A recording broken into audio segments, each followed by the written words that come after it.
কৃষ্ণ হরি বল শুধু গরু ভক্তমণ্ডলী সকল ভক্তবৃন্দের রাঙ্গারাতুল চরণে আমি কদমী শতকোটি দণ্ডপদ প্রণাম ভক্তি গ্রহণ করবেন। হরে কৃষ্ণ। আজ আমরা আস্বাদন করব ভাগবতের মূল বিষয় হচ্ছে ভক্তি।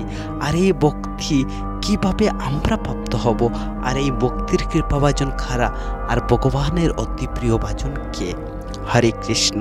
শাস্ত্রে রয়েছে কোটি কোটি জন্মের সুকৃতির ফলে জীবের ভাগবত কথা শ্রবণের তার মনোবাসনা জাগ্রত হয়। গৌতম মুনি তার শিষ্য ইন্দ্রদেবকে বলছেন যে কোটি কোটি জন্মের সৌভাগ্যবানরা এই ভাগবত কথা আস্বাদন করে থাকে।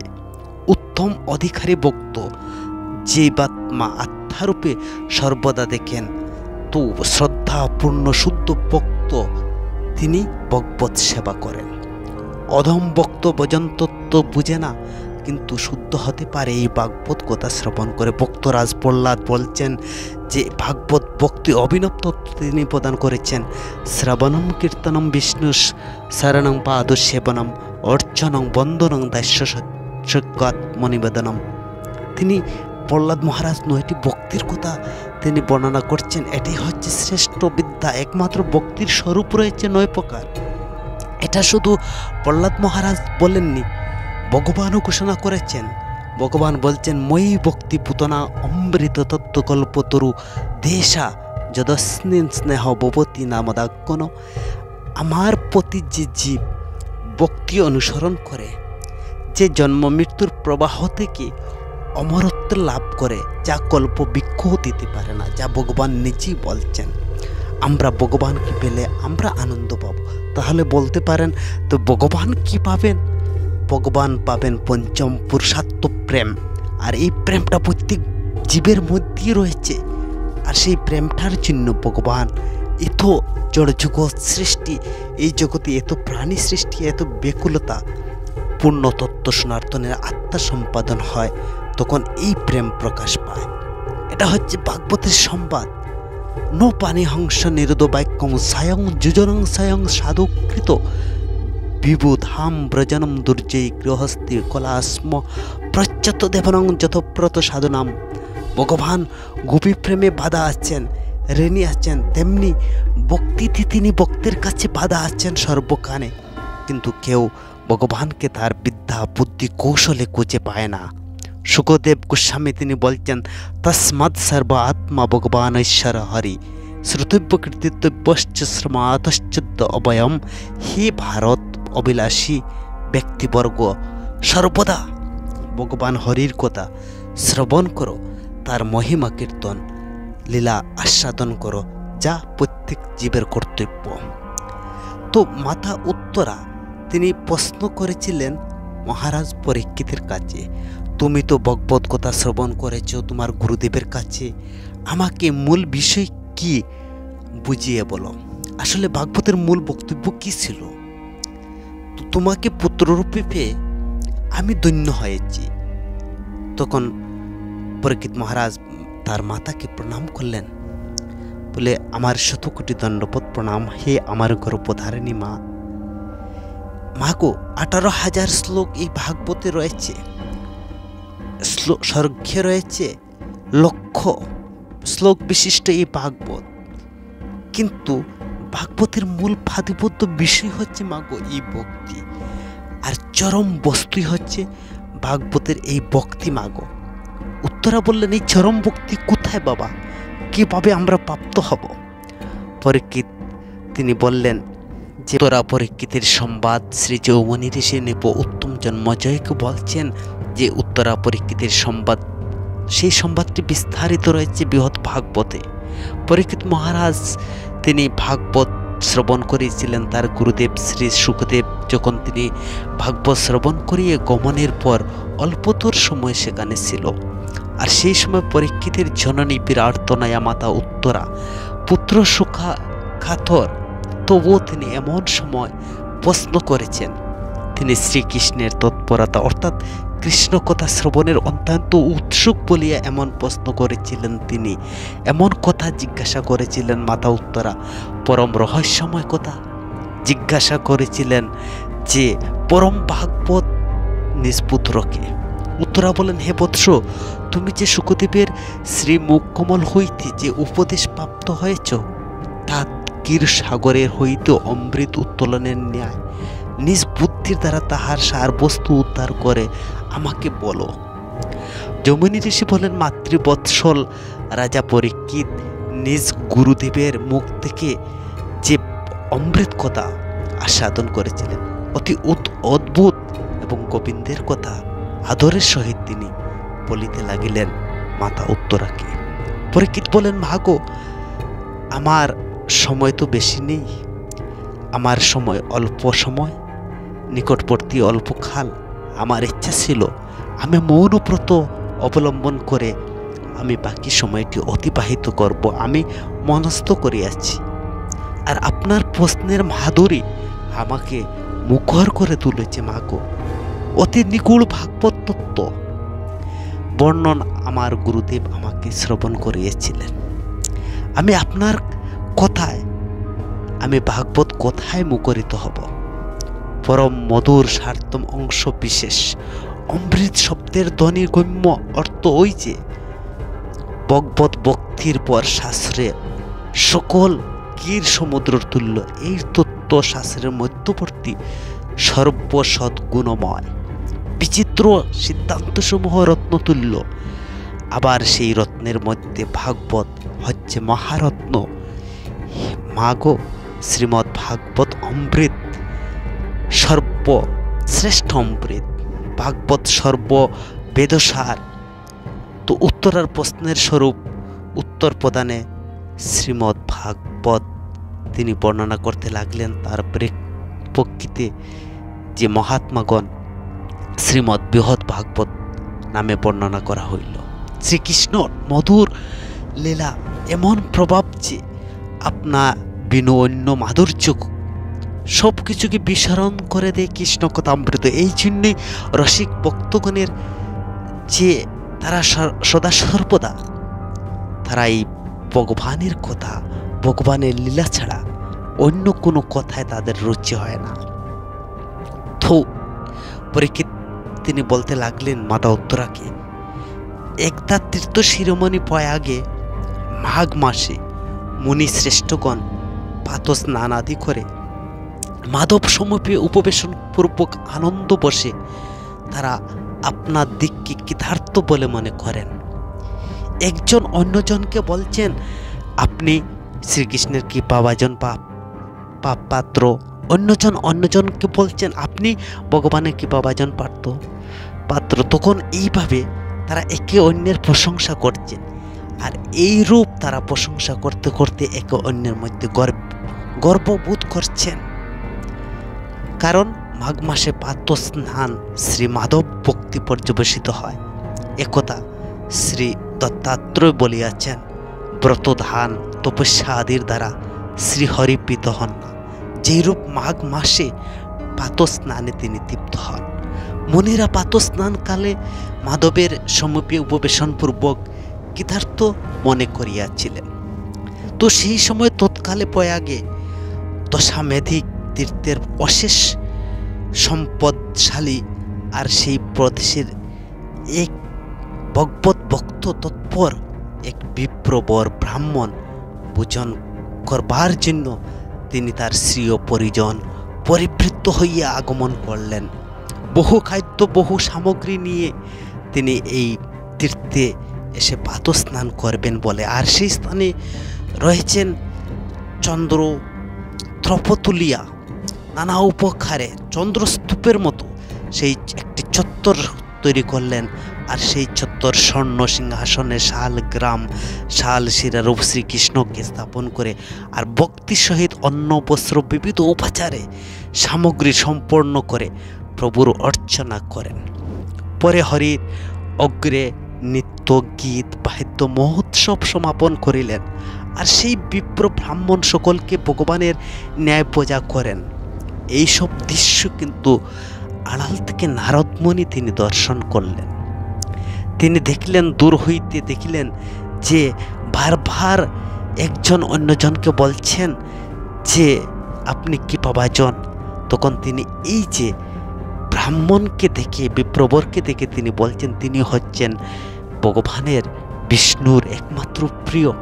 বিপ্রবরের সামনে নারদমুনি উপস্থিত হলেন আর বলতে লাগলেন, তুমি ভগবানের একমাত্র প্রিয় পাত্র, তুমি একমাত্র প্রিয়ভাজন এবং কৃপাভাজন। নারদ বললেন, হে বিপ্রবর, আপনি শ্রীকৃষ্ণের কৃপাপ্রাপ্ত। নারদমুনি তখন নানা শ্লোক এবং স্তুতি প্রার্থনা করতে লাগলেন।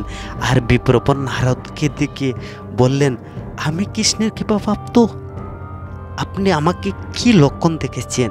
আমি কৃষ্ণের কৃপাপ্রাপ্ত নহে, আমার ভগবত ভক্তি কিছুই নেই, আমি বড়ই অধম। আমি বলে দিচ্ছি যে কৃষ্ণের কৃপাভাজন খেয়ে আমি সন্ধান বলে দিতে পারি। তুমি চলে যাও দক্ষিণ দেশে, মহারাজ তিনি কৃপাপ্রাপ্ত, তার বহু দেবালয় রয়েছে, সেখানে কত শত শত মন্দির, কত শত শত ভগবানের বিগ্রহ রয়েছে, নব নব উৎসব হচ্ছে। সেই রাজা ভ্রাতা পারজা পুত্র পুত্র এবং প্রজাদের অমাত্য সবাইকে নিয়ে তিনি নিত্য কীর্তন করেন। পরীক্ষিত বলেন, মাগো, নৃপবরকে দর্শন করে নারদ দক্ষিণ দেশের দিকে যাত্রা করতে লাগলেন এবং নৃপবরকে নারদ দণ্ডবত প্রণাম জ্ঞাপন করে তিনি চলে যাচ্ছেন রাজ্যে, দক্ষিণ রাজ্যের সেই রাজার কাছে। নারদ তখন তিনি চলছেন, তিনি যখন রাজ্যের মধ্যে প্রবেশ করলেন আর যে বিপ্রবর বলেছিলেন তাই তিনি বাস্তবে দেখতে পাচ্ছেন। স্থানে স্থানে দেবপূজা হচ্ছে। নারদ রাজধানীতে প্রবেশ করলেন এবং নারদ বললেন, রাজাকে দেখে তিনি বলছেন এবং প্রণাম করছেন, আপনি হচ্ছেন কৃষ্ণের একমাত্র কৃপাপ্রাপ্ত। নারদ নানা স্তুতি শ্লোক বলছেন আর রাজার গুণগান করছেন, কীর্তন করছেন, রাজার প্রশংসা করছেন। আর সেই রাজাকে তিনি হচ্ছেন সার্বভৌম রাজা। তিনি নিজের প্রশংসা শুনে তিনি লজ্জায় মস্তক নত করে মণিবরকে বললেন এবং পূজা করলেন, সংবর্ধনা করলেন এবং বিনয় সহকারে তিনি তাকে আসন দিলেন। হে দেবর্ষি, আপনি বিনা বিচারে কেন আমাকে এত ভগবানের কৃপাপ্রাপ্ত, ভগবানের যে কৃপাভাজন এইসব বলে আমার প্রশংসা করছে কেন? আপনি কি বিচার করে দেখেছ আমি ভগবানের কৃপাপ্রাপ্ত? আমি অধম, আর কি বলবো, এই মনুষ্য লোকে কৃষ্ণ কৃপাপ্রাপ্ত আমি কেমন করে হব? আমরা মানব, আয়ু অল্প, কর্মাপরাধীন, তারপরও পীড়িত, কত উপদ্রব রয়েছে। যদি কৃপার পাত্র, যদি এ বাক্যটা আপনি আমাকে বলছেন সেই বাক্যটা অযোগ্য, হে মণিবর, এইসব বলে আমাকে লজ্জা প্রদান করবেন না। হে নারদ, কৃষ্ণের কৃপাপ্রাপ্ত যদি আপনি দেখতে চান তাহলে আমি সন্ধান প্রদান করছি, আপনি সেখানে যেতে পারেন।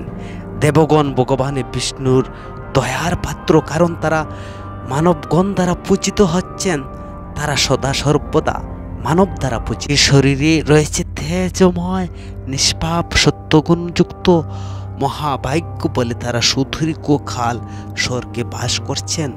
আর শোনো, স্বর্গে রয়েছে দেবতাগণের মধ্যে, আবার সেখানে পুরন্দর নামক ইন্দ্র, তিনি হচ্ছেন সেখানে শ্রেষ্ঠ। তিনি ত্রিলোক ঈশ্বর এবং তাহাদিকের নিগ্রহ অনুগ্রহ সমর্থ রয়েছে। ভূতলে জলবর্ষণ দ্বারা লোকদিক সকলের তিনি জীবনস্বরূপ। সার্বভৌম রাজা বললেন, শত অশ্বমেধ যজ্ঞের অনুষ্ঠানের ধারা যাহা লাভ করা দুর্লভ। তিনি ত্রিলোক ঈশ্বর, তাহাদিকের নিগ্রহ অনুগ্রহ তিনি সমর্থ। তিনি ৭১ চতুর্যুগ ব্যাপিয়া বুক করিয়া থাকেন। স্বর্গে আছে অতি উচ্চশ্রবা নামক মহান এক অশ্ব, ঐরাবত মহান গজ, খাম দুগাগাবি, নন্দকানন বিরাজিত। আপনি তো অধিক জানেন, আমি আর কি বলবো, আপনি তো সবই অবগত আছেন। সেখানে আরও কি জানেন চমৎকারিতা? স্বর্গে বামনরূপী ভগবান শ্রী বিষ্ণু সাক্ষাৎ ইন্দ্র কর্তৃক বিস্তৃত, সেখানে তিনি পূজা দ্রব্য গ্রহণ করেন। দেবরাজ ইন্দ্রের কি সৌভাগ্যর কথা আর কি বলবো, যাহার কনিষ্ঠ ভ্রাতারূপে শ্রী বিষ্ণু লালন পালন আদি স্বীকার করতেছেন। হে দেবর্ষি, তুমি যদি মহান ভগবানের কৃপাপ্রাপ্ত ভক্ত দেখতে চাও তাহলে চলে যাও স্বর্গলোকে, দেখবে ইন্দ্র হচ্ছেন ভগবানের কৃপাপ্রাপ্ত। দেখুন এখানে ভক্তির গুণ।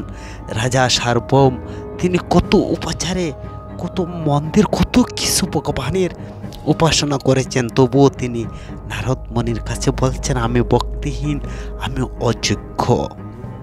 তখন নারদ মুনি তিনি এই সার্বভৌম রাজার কথা শুনে তিনি স্বর্গের ইন্দ্রের কাছে যাওয়ার জন্য প্রস্তুতি নিলেন এবং দণ্ডবোধ প্রণাম করছেন মহারাজকে।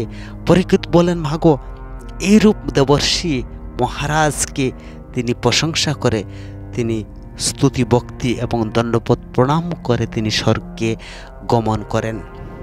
শ্রী ভগবান শ্রী গুরুলের পৃষ্ঠে সেখানে রয়েছেন। দেবতারা বিচিত্র পুষ্পে বিলোপন, ভূষণ, রসন, অমৃত আদি দিয়ে দিব্য দিব্য উপাচার দিয়ে তাহার পূজা করছেন।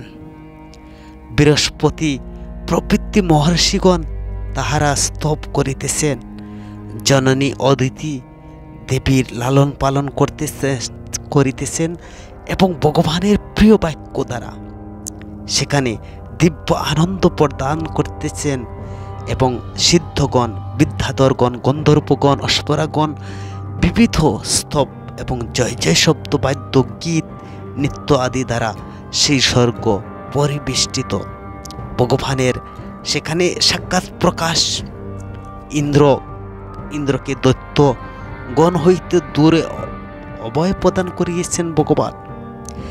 নিজ পত্নী শ্রী কীর্তি দেবীর কর্তৃক তাম্বুল লীলা সহকারে তিনি গ্রহণ করছেন।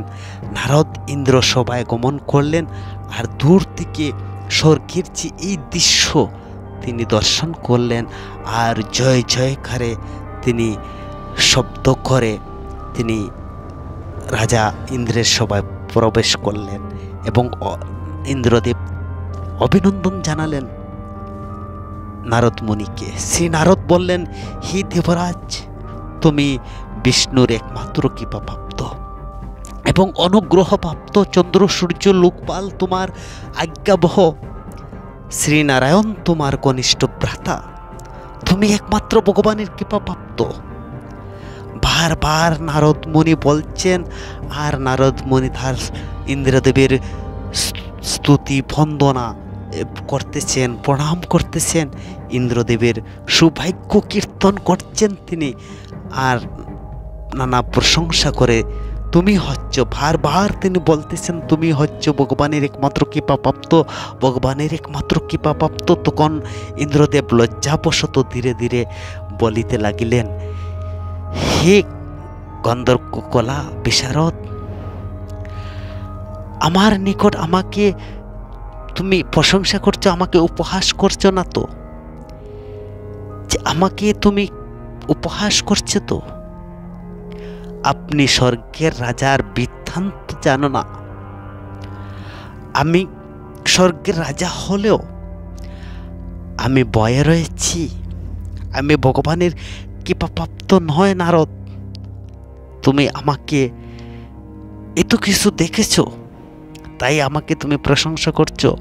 হে নারদ, আমি ভগবানের ভক্তিহীন, আমার ভক্তি নেই। দেখুন স্বর্গের রাজা ইন্দ্র কি বলছেন, আমার কাছে ভক্তি নেই। ভগবানকে কি কখনো আমার যদি ভক্তি থাকতো আমি কি ভগবানকে কষ্ট দিতাম? ভক্তিতে ভগবান মিলে, আমার তো ভক্তি নেই নারদ।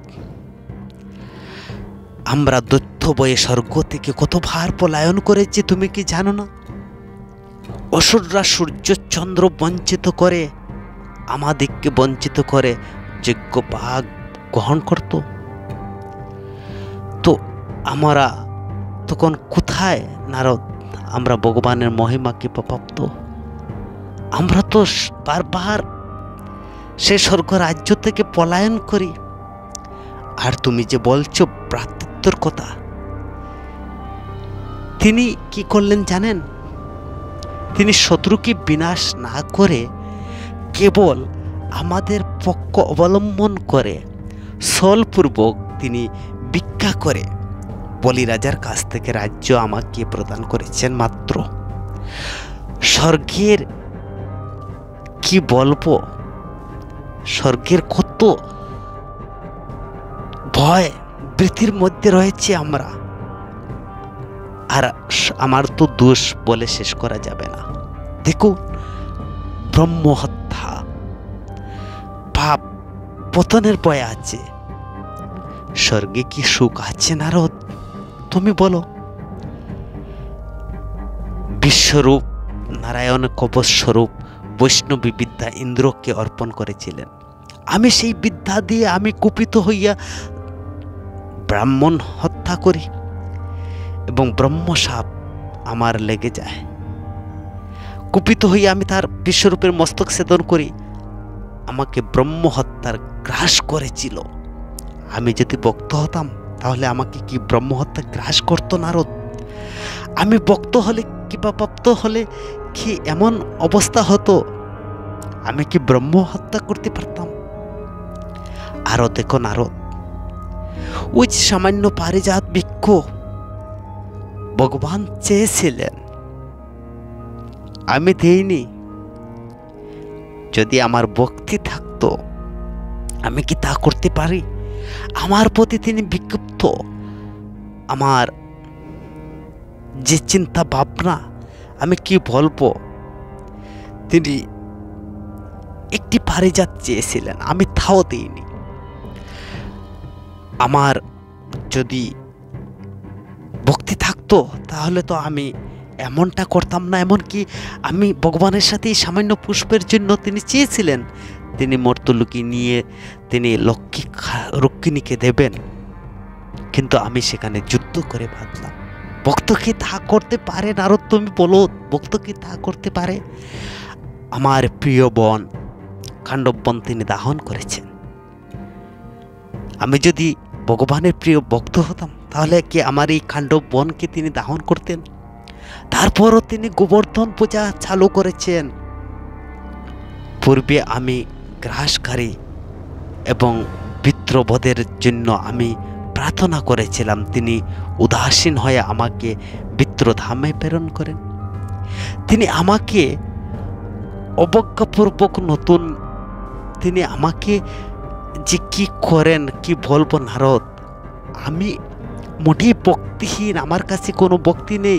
এই যে তুমি দেখেছো যে তিনি আসছেন, আমরা দিব্য পূজা অর্চন করছি, বা আমার ভ্রাতা বামন দেবকে আমরা সরাসরি পূজা অর্চন করেছি, সেটা কিন্তু আমার কোনো কৃপালেশ নেই।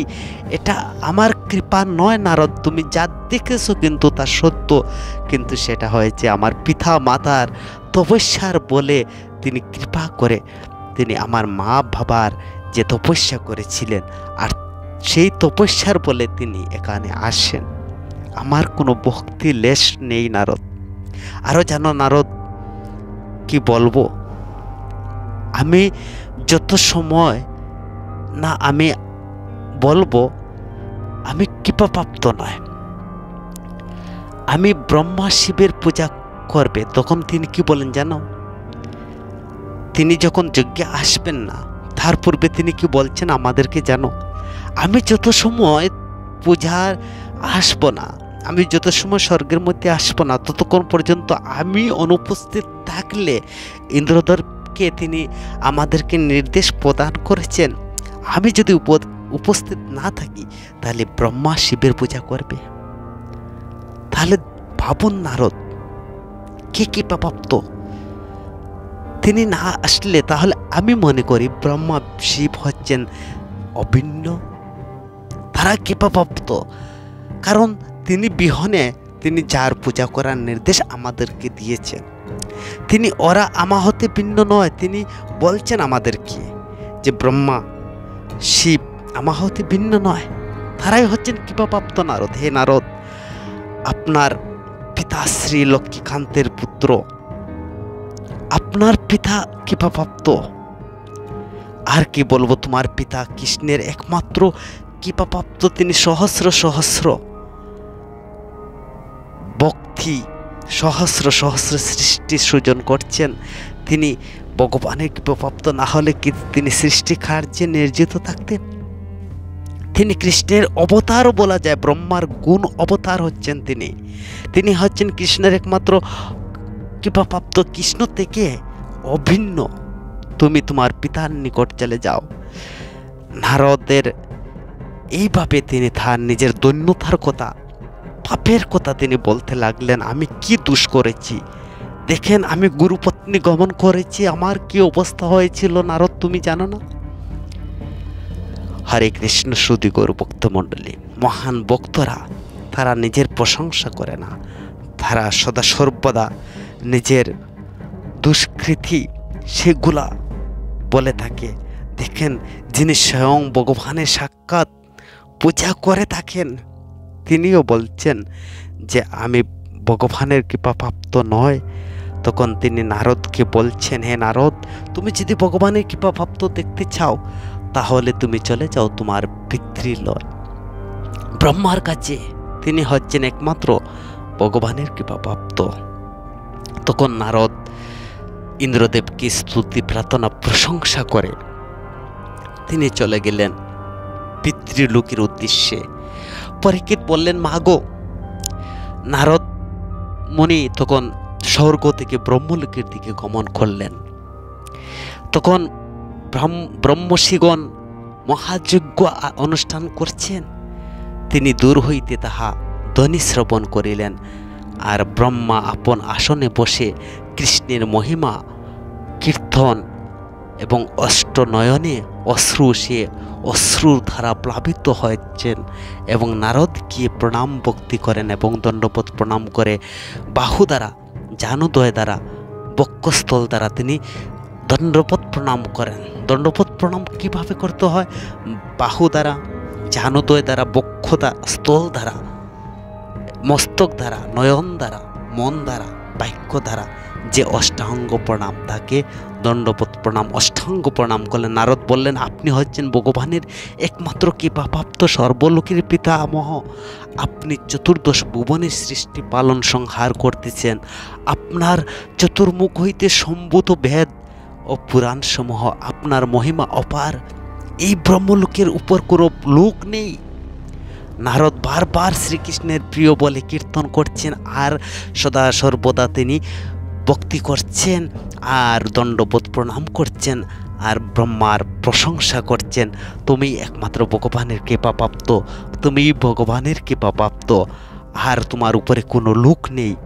নারদ বারবার শ্রীকৃষ্ণের প্রিয় বলে কীর্তন করছেন বেনারস্বরে আর ভক্তি করছেন।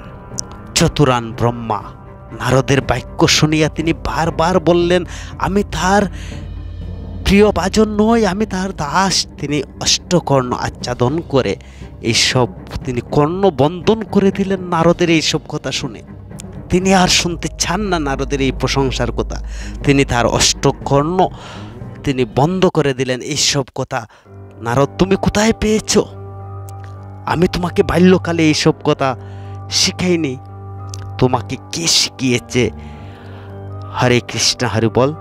সুধী গৌর ভক্তমণ্ডলী, আজকে আমরা নারদ মুনির তিনি ব্রহ্মলোক পর্যন্ত গমন করলেন। আমরা